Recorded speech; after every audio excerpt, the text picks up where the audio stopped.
Good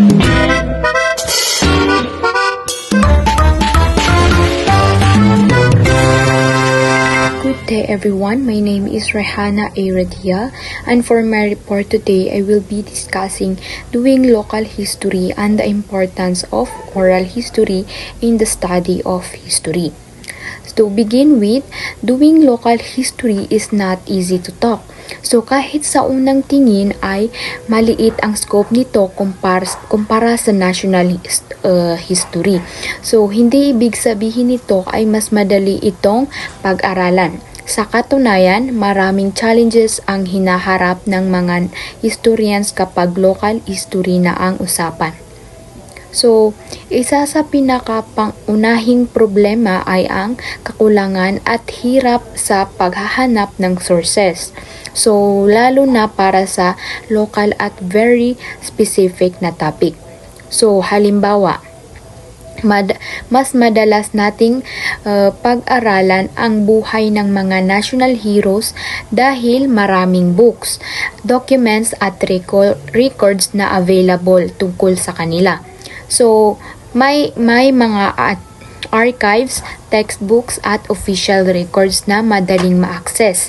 So, pero kapag ang subject ay local hero, local community o local event, ang kadalasan ay kulang ang written documents. So, minsan talaga ay wala talagang naitalang records kaya nagiging mahirap para sa historia na buuin ang kwento ng kanilang nakaraan. So, dahil sa problemang ito, mahalagang maunawan na ang kakulangan ng sources ay hindi dapat maging hadlang. Sa halip, ito ay nagsisilbing hamon para sa mga historians na mag-isip ng bagong paraan ng innovate sa kanilang research methods. Dito pumapasok ang kahalagahan ng oral history. So, ang oral history ay isang historical mythology na gumagamit ng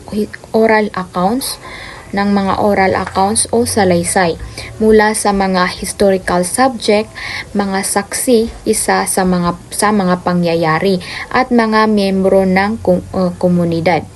Sa method na ito, ang historian ay nakikinig at nagtatala ng mga kwento sa isang particular na event o panahon. Sa ibang pagkakataon ng mga kwento ng kanilang natutunan mula sa kanilang mga ninuno at sa mga nakakatanda sa komunidad. Mahalagang tandaan ang oral history dahil ito ay nakabatay sa memorya.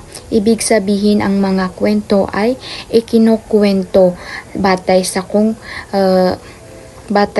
paano naaalala ng format ang kanilang mga karanasan.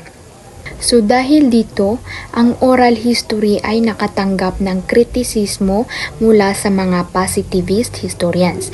Ang mga positivist historians ay naniniwala na ang history ay dapat pangunahing nakabase sa written documents at official records.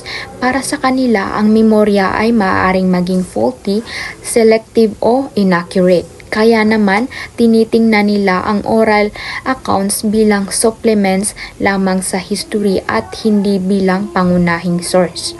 So, on the other hand, hindi maaring maliitin ang halaga ng oral history. Kahit may mga limitasyon, ang memorya mahalaga pa rin itong sa pagsulat ng kasaysayan ng mga sectors ng lipunan tulad ng mga poor or indigenous people. Ang mga grupong ito ay madalas na hindi naisama sa official records dahil sa walang social at economic status. Dahil wala silang written documents, parang nabubura rin sila sa kanilang mga karanasan sa kasaysayan.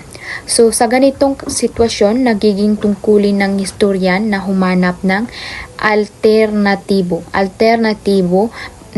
alternatibong paraan upang maitala ang kanilang kwento at kolektibong karanasan. So, at dito ang oral history ay nagsisilbing pangunahing boses ng mga komunidad ng mga komunidad na ito sa pamamagitan ng oral history na nabibigyan sila ng pagkakataong may bahagi ang kanilang karanasan, pananaw at alaala ng nakaraan. So sa huling bahagi, ang aking report ay nais bigyan din ang local history at oral history ay parehong mahalaga sa pag-unlad ng disiplina ng history. So ang mga ito ay tumutulong sa pagpupuno ng puwang na hindi natatalakay ng tradisyonal na historical methods. So pamamagitan ng pagbibigay pansin sa local experience at oral narratives, naging mas holistic, inclusive at progressive ang pag-aaral ng ating nakaraan. So, kahit mahirap ang paggawa ng local history, sa tulong ng oral history, mas nagiging posible ang pagsulat ng mga kompleto at mas nakatatag ng kasaysayan. So, that ends my report. Thank you.